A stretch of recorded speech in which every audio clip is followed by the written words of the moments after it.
Chapter 21. Pinocchio is caught by a farmer, who uses him as a watchdog for his chicken coop.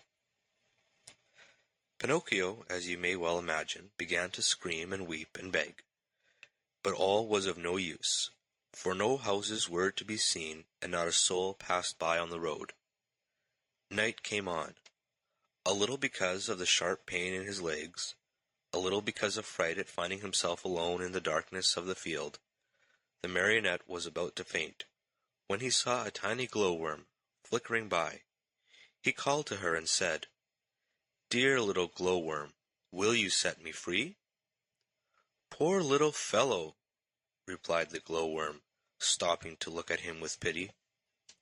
"How came you to be caught in this trap?" "I stepped into this lonely field to take a few grapes and—" "Are the grapes yours?" "No." "Who has taught you to take things that do not belong to you?" "I was hungry." "Hunger, my boy, is no reason for taking something which belongs to another." It's true, cried Pinocchio in tears. "I won't do it again." Just then the conversation was interrupted by approaching footsteps.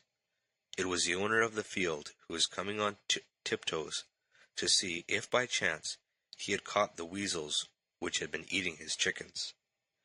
Great was his surprise when, holding up his lantern, he saw that, instead of a weasel, he had caught a boy. "Ah, you little thief," said the farmer in an angry voice, "so you are the one who steals my chickens." "Not I, no," cried Pinocchio, sobbing bitterly. "I came here only to take a very few grapes." "He who steals grapes may very easily steal chickens also. Take my word for it, I'll give you a lesson that you'll remember for a long while." He opened the trap, grabbed the marionette by the collar, and carried him to the house as if he were a puppy.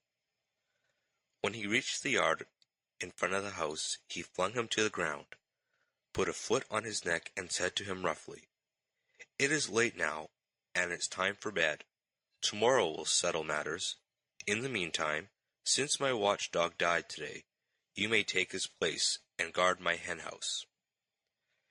No sooner said than done. He slipped the dog collar around Pinocchio's neck and tightened it, so that it would not come off. A long iron chain was tied to the collar. The other end of the chain was nailed to the wall. "If tonight it should happen to rain," said the farmer, "you can sleep in that little doghouse nearby, where you will find plenty of straw for a soft bed. It has been Melampo's bed for 3 years, and it will be good enough for you. And if, by any chance, any thieves should come, be sure to bark." After this last warning, the farmer went into the house and closed the door and barred it. Poor Pinocchio huddled close to the doghouse, more dead than alive, from cold, hunger, and fright.